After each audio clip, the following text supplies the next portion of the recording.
এই বতৰত কাজিৰঙাই প্ৰত্যেক বছৰে প্ৰাণ পাই উঠে কাৰণ পৃথিৱীৰ বিভিন্ন প্ৰান্তৰ পৰা পৰ্যটক আহিব এইকেইটা দিনত আৰু আপোনালোকে দেখিছে যে পৰ্যটকৰ সংখ্যা দিনক দিনে বৃদ্ধি পাইছে দেশৰ মাননীয় প্ৰধানমন্ত্ৰী আহি ইয়াত থাকি গৈছে ৰাষ্ট্ৰপতি আহি থাকি গৈছে সমগ্ৰ পৃথিৱীৰ দৃষ্টি আকৰ্ষণ কৰিবলৈ সক্ষম হৈছে কাজিৰঙা অভয়াৰণ্যই গতিকে এই দিনকেইটা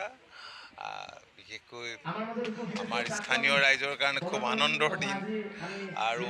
ইয়াত এই ঠাইটুকুৰা পৰ্যটন থলী হিচাপে গঢ় লৈ উঠাৰ কাৰণে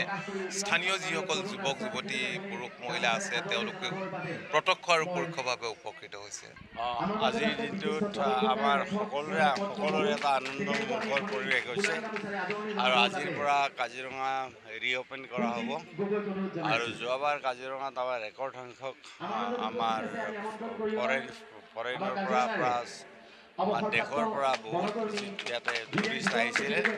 আৰু এইবাৰো আমি আশা ৰাখিছোঁ যে তেনেকুৱা সংখ্যক টুৰিষ্ট এইবাৰো আমি আশা ৰাখিছোঁ আৰু কাজিৰঙাই নতুনকৈ প্ৰাণ পাই উঠিছে আৰু বহুত ভাল লাগিছে ভাল লাগিছে আৰু প্ৰতি বছৰে এটা সময়তো অ'পেন কৰিব লাগে আৰু 1 অক্টোবৰত দীৰ্ঘদিন ধৰি অ'পেন কৰা হৈছে আৰু ফিক্স এটা তাৰিখো কৰি দিছে